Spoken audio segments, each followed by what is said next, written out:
Brought to you by JMR Rentals, professional digital cinema and broadcast equipment rentals in Brooklyn, New York. JMRNY.com.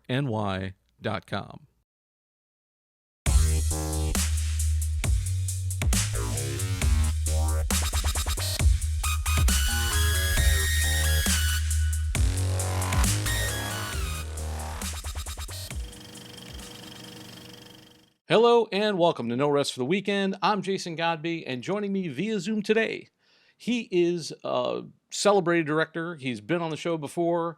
Now his recent film Slapface is currently streaming on Shudder. Mr. Jeremiah Kipp. Welcome back, Jeremiah.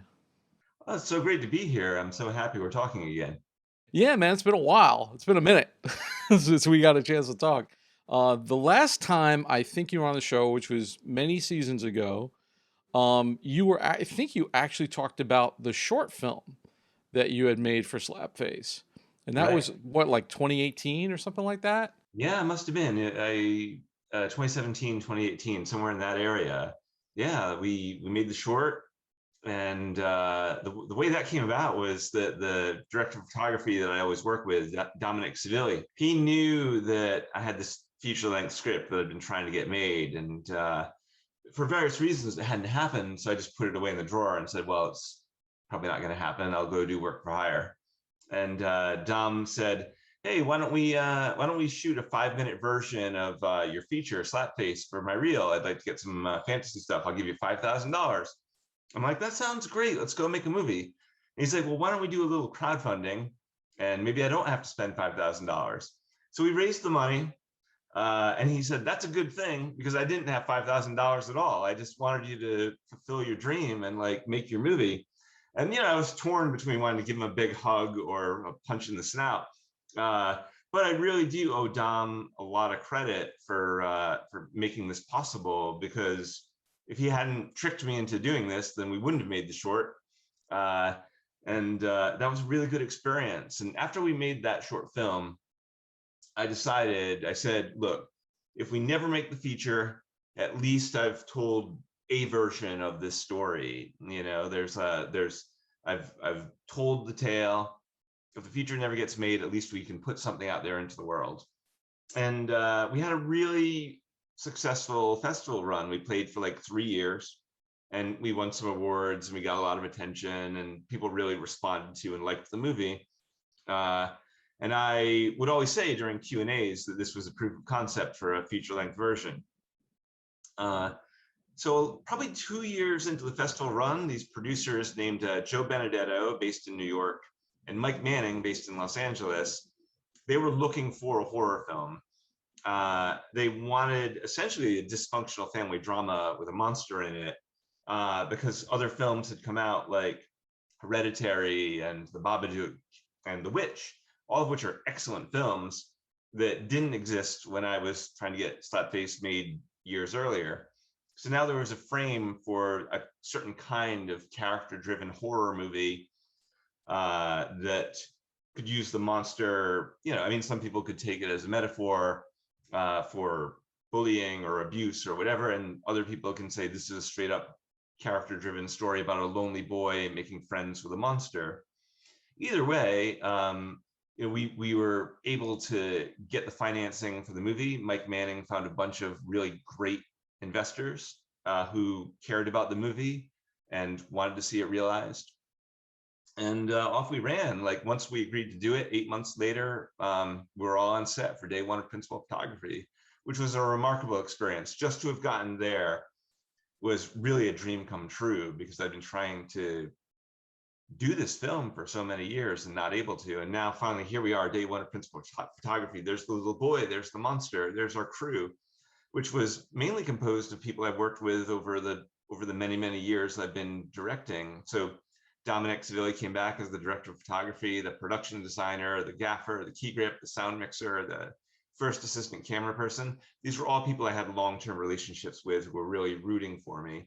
And that was really special. It was like making a movie with your friends with a budget that was not my credit card. And the investors were really happy. Like, they were there on set. Like, a lot of them were visiting the set and would stop and, be standing behind the monitor and watching what we were doing. And they felt really happy. It was an extremely validating experience and quite a journey going from feature-length script to short film to making the feature. Just to kind of recap what it's about. Now, this takes place in upstate New York. That's right, upstate New York. Give me like the synopsis of the movie. Well, there's a little boy who's grieving the loss of his parents who died in an accident. So now he's being raised by his older brother, who doesn't really have the equipment to parent him. He's doing his best, but he's not much more than a boy himself. In his loneliness, he takes to roaming about in the woods and discovers that the monster based in local folklore turns out to be real. So it turns into a boy and his monster story.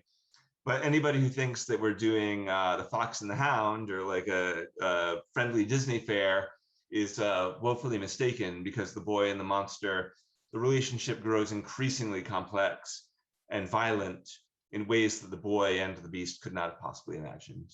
It sounds interesting. We reviewed it for the website. Bill Hammond, one of our guys out in California, reviewed it for us, and he really liked the film. You mentioned working with friends. I think you'd used Lucas Hassel. Yeah, he was a long-term collaborator also. He was he was the only principal actor that was a long-term, somebody I'd worked with for years and years and years. So Lucas and I were really close. And actually, he was with the project longer than anyone else, including Dominic, the director of photography, because we would do readings of the feature-length screenplay.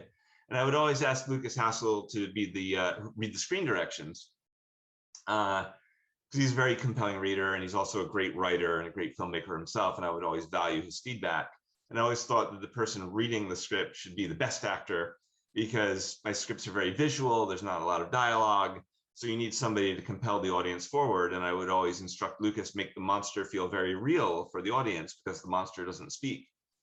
Well, after a couple of readings, Lucas said, if you ever get this movie made, I'd love to audition or take a crack at playing the monster. I think I understand her. And I knew Lucas would do a great job because I directed him so many times. He understands the loneliness of that character. He understands the self-loathing of that character. Also, Lucas in real life is an extremely beautiful looking guy. He's an extremely handsome Danish 6'4", striking Brad Pitt looking guy. But I think he's really interested in the ugly side of humanity, and I think he wanted the mask, and he wanted the chance to be a creature from somewhere else, a creature that lives in the woods, a creature that is a sort of gnarled, twisted version of our humanity. So when Mike Manning, Joe Benedetto, and I were casting, I said I'd love to bring on Dominic as the director of photography and Lucas Hassel as the monster. Fortunately, Lucas had been on episode, he had a pretty big part on The Blacklist. He'd done quite a lot of television. So they didn't need to be convinced that he was a wonderful actor. He'd also done special effects work before and played monsters before. But they were like, are you sure you want this guy to play this monster who is so feminine? And I said, don't, trust me, Lucas can do it. And boy, was that a great decision. Everybody was really compelled by his performance, and he's been getting a lot of wonderful reviews for his towering physical performance, and that he treats the monster as a real character with wants and needs and desires, and not as a special effect. But every other principal actor was somebody that I did not know. And we went through a casting director named Carolyn Sinclair. And it was one of those situations where the producers and Carolyn and I would all make our lists of actors that we really love, that we want to make offers to. And the little boy has to carry so much in this movie. It's a very demanding part, and the role was written for a 12-year-old. And it's very hard for 12-year-olds to access complex emotions like anger, like deep rage and deep grief and trauma. Those are, even if they could access it some of the time, it's like dredging up that stuff for like 3 or 4 weeks, like that's demanding on even a grown-up. But there was an actor that was on all of our lists. The top of all of our lists was an actor named August Maturo. Now, August is known in the horror world for his performance as Daniel in a movie called The Nun. The investors were all really happy about this because The Nun made millions and millions of dollars. But August had also done a lot of independent films and was a very nuanced character actor. and he'd done 5 years on a TV show called Girl Meets World opposite wonderful actors like Cloris Leachman. So he was like a super experienced professional, 12 years old, but able to produce really difficult feelings. He has tremendous emotional availability. So we all knew he was a great actor. And as it turned out, he was really excited about delving into this strange imaginary world and playing this complex character, because he is a very strange guy. You know, he's an eccentric. He's like a very, you know, he's singular. Like he's not like a bunch of other people that I know. He's uniquely himself. There's only one August Pachuro. That's why I was so desperate to have him. Now, what I did not know is if he was a nice guy or a jerk. You know, I didn't know if his mom was going to be a stage parent that would be like smothering and they would cause a lot of trouble. But as it turned out, August was a great ally. He wanted to rehearse and he wanted to give us as much as he possibly could. And his mom was super cool. And like she is the opposite of being a stage parent. She's just a very kind, wonderful person who's instilled great values in August, whose work ethic is beyond anybody. We would show up at call time in the morning, and there he would be with the coffee ready to go. Like he really was eager to play. So more than just the lead actor in our film, he became a close collaborator. Like it really felt like he and I were making the movie together. And I was in my 40s when I made the movie, and it felt like working with a 40-year-old. And it reminded me that when I was 12, I felt like I was in my 40s as well. And when I finally reached this age, I felt like I'd grown into myself. So here we were. It was a really beautiful, lovely collaboration. You also had another one of my favorite actors, Dan Hedaya, is in the movie, who is like, you can't get more Brooklyn than Dan Hedaya. Yeah, for sure. Well, fortunately, we were filming in New York, so his accent was not a liability. But we made an offer to him through Gersh, who's his agency. And it was fantastic, really, because I didn't even think about Dan Hedaya when we were making offers. You know, we were making offers to other people. I never thought that we would be able to get him. And it was somebody at Gersh who wrote our casting director saying, "What do you think of Dan Hedaya for the sheriff?"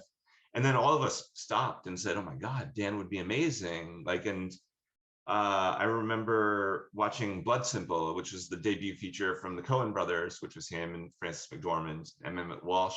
But Dan Hedaya was so great in that movie. And that movie was so wonderful all around. It was really one of those definitive films for me where I watched it and said, I want to do this for a living. I want to make movies like the Coen brothers. So when Dan became a possibility, I got really excited. I was like, oh man, like I could work with somebody who I've really looked up to ever since I was a little kid. And fortunately, Dan read the script. Actually, when originally he was like, they offered it to him. He's like, horror film, not interested. And then he thought about it for a while. He said, that title though, what does that mean? I'm intrigued. And then he read the script and thought, oh, this is a very character-driven story. And he was really plugged into the Slapface game that the brothers play. The older brother and the younger brother play a game called Slapface, where when the little boy is bad, the punishment is for them to hit each other as hard as they can. And that happens very early in the story, right before Dan's character shows up. And Dan read that and said, my God, that game is so sadistic and so masochistic. And that was really his reason for wanting to do the movie. He was really interested in the themes. He really connected with some of the self-loathing that goes into some of these characters.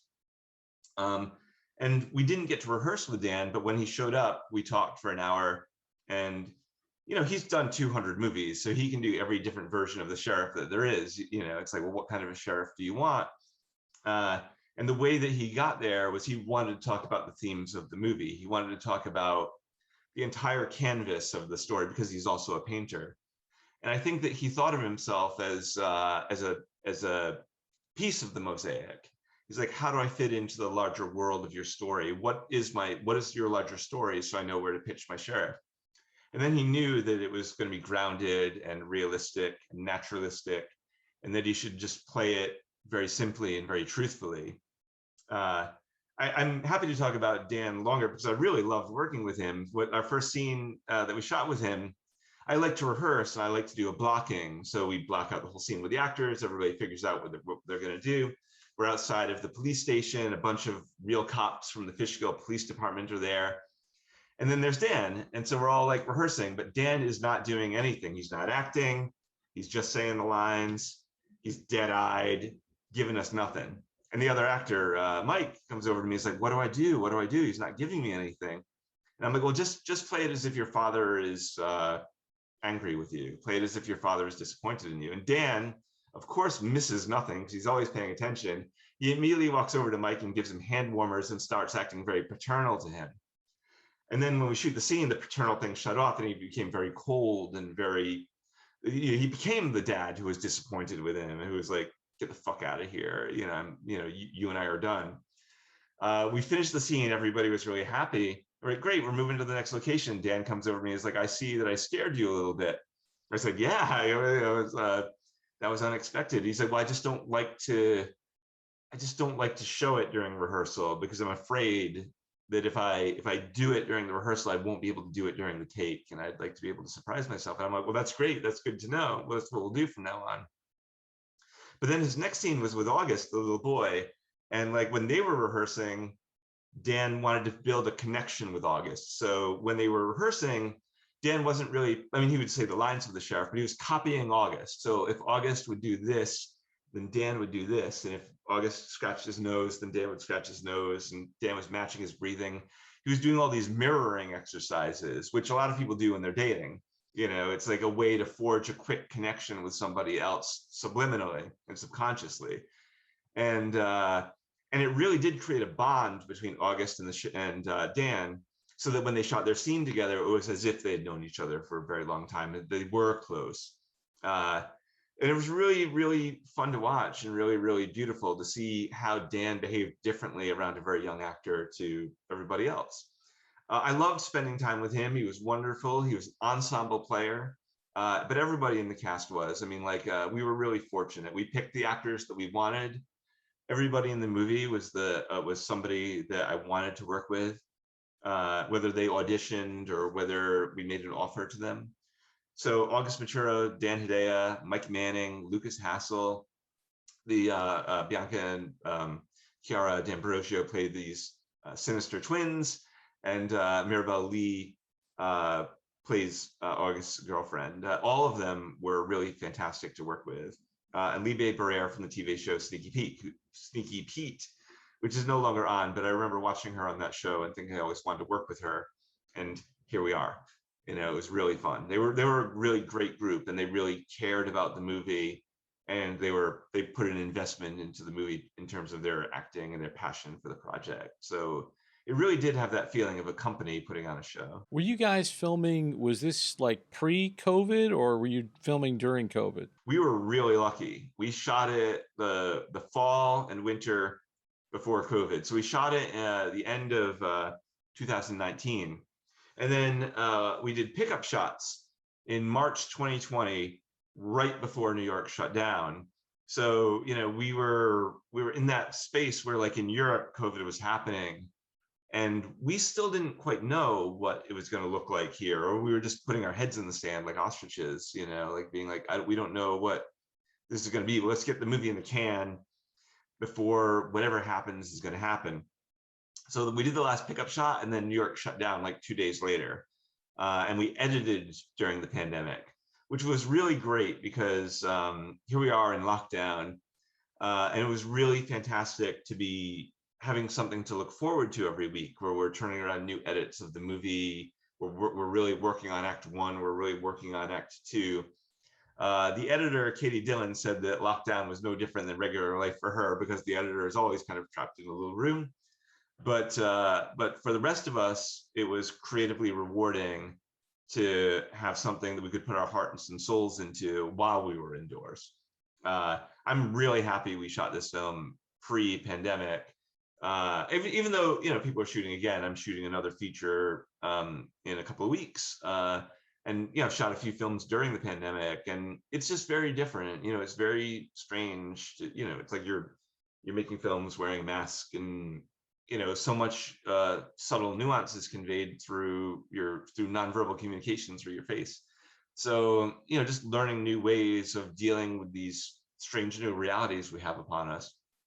But during the pandemic, Like when we were just wrapping up post on Slapface, I was shooting a short film with a lot of great actors who wanted to work because it was October of the pandemic and there weren't that many films being shot even around that time.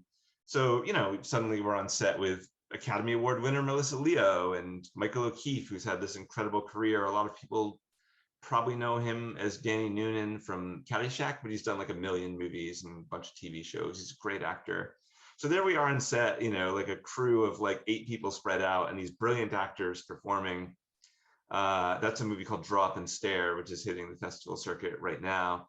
But it was really strange. I was like, man, that first pandemic film that we did, I was like, oh my gosh, I don't know how we can do this for 12 hours wearing these masks and, like feeling such emotional duress. Uh, but we've gotten used to it now. Like everybody, all the unions figured out the ways of working and like now going into this. I mean, I've shot a pilot. I did a bunch of short films since then. And this feature where we're going to observe all the safety requirements, of course. But making Slapface in that world, I'm so happy that we did it in the world before the one that we live in right now. Is the next film a horror picture as well? The next film is also a horror feature down in Savannah, Georgia. So my advice question would be, and I've asked this before of people who worked in the genre, how do you make a good horror? Because there's a lot of horror movies out there, and a lot of them are really bad. Like there's a lot of not great horror films, and they're very much in demand, especially from the indie market. Like indie horror is a thing that can sell, and a lot of people in the indie world try to make horror films because they want to sell a movie, and you can't do that with like a rom com or somebody if you don't have any names in it. How do you make a good one? How do you make a good horror film that's effective? Well, I think the starting point for any movie is what is it in the theme of that project that is personal to you? Like, what is it? What is the thing that you want to express to the world? What is the thing you want to say? Because a horror film can be a fun roller coaster ride, and that's great. I love slasher movies, and I love watching, crazy thrill rides. But I would advise anybody making a horror movie, even if it is going to be a fun roller coaster, what is the thing in the story that you want to say beyond I want to scare a bunch of people? It's like, what is personal to you? Even if it is like what scares me, and I want to express that in the story, that will personalize it enough that when the audience watches it, it's like, yeah, I would hate to have that happen to my eyes, or I would hate to have something like rip out of my body like that. I would hate to distrust another human being because they look like me, but they're not me. Like whatever it is, find that thing that you care about and that you fear, and maybe the thing that you don't want to have happen to you, and then put that into the work. Even if it's a work for hire and the script is assigned to you, like read the script and say, well, what is it? What is it that I can use this story to tell? Even if it's a subliminal thing, even if it is the fun thrill ride, personalize it. And then next thing I would say is think about the characters and really invest in you caring about the characters and the audience caring about the characters. Flesh out those people and work with the actors, hire the best actors that you possibly can. I think where a lot of indie horror goes wrong is they think it is all about the thrill ride and they neglect the performances. But the reality of the situation is that it's the actors and the reaction to the horror that makes it real for the audience. If the actors are committed to the scene and believe the terror that's being inflicted on them or feel the dread the characters are feeling, the audience will plug into that and identify themselves in those characters. I think that's crucial and shouldn't be neglected. It's a horror film. Let's put all the money into the monster, which I think is important. Treat the monster like a character as well. But the monster will only be as real as the actor playing the monster and the actors responding to the monster. And if it's not a monster, whatever the terror is in that movie, the actors responding to the terror in that movie. Because even if you've constructed an elaborate trap for the audience that is extremely well constructed, it's the great acting that will make it real for them. And Alfred Hitchcock, for all of his talk of actors being cattle and props and so on, he still cast the greatest actors. And even if they were movie stars who are often excellent actors. So in Vertigo, he's got Jimmy Stewart, who is a brilliant actor. And in Psycho, that movie is filled with excellent character actors. Martin Balsam as the detective really tells the story in a couple of scenes. He's only in maybe 3 or 4 scenes, but he makes such a huge impact and is such a believable, fully fleshed out character. And he makes you care about him. At first, you're like, oh, this slimy private eye. But then he does a couple little things that make you go, oh, this guy is all right, you know? And then when he goes into the house, you're like, oh my gosh, I hope nothing bad happens to Martin Balsam because I care about him now. Anthony Perkins is a brilliant actor. And when he is cleaning up after the crime, the audience does a weird thing where they start empathizing with him. So I think even Hitchcock understood that casting for these things is crucial, and the way that the audience plugs into a movie is often through the frame of the character. That's an excellent point. Like, we're not going to care about the scares if we don't care about the people being scared in the movie. All right, I'm going to wrap up, but before I do, where can people find the film? Where can people find you if they're looking for you online? Slapface is available on AMC Shudder, which they can easily find online. If you Google Shudder, it will take you right there, and then you can find out everything you need to know about getting on Shudder. And if you want to find out more about the film, we have an active social media presence. So we are on Facebook as Slapface Feature Film. We're on Instagram as Slapface Film, and we're on Twitter as Slapface Film. So certainly like and follow us if you want to know what's happening with the film or who's reviewing it or access to Shudder, find out what the cast and the crew are up to. We are heavily involved in our social media presence and are happy to get the word out. And that's all we got for you today. Thanks so much for taking this trip down the rabbit hole. Now, for more of our content, visit our website, norestfortheweekendpodcast.com. Don't forget to like, rate, and subscribe on your favorite podcast app. And now you can subscribe to us on YouTube, youtube.com/getbehindtherabbit. Once again, I'd like to thank my guest, Jeremiah Kipp, and our sponsor, JMR Rentals. For Behind the Rabbit Productions, I'm Jason Godbey. Thanks for joining us. We'll see you next time.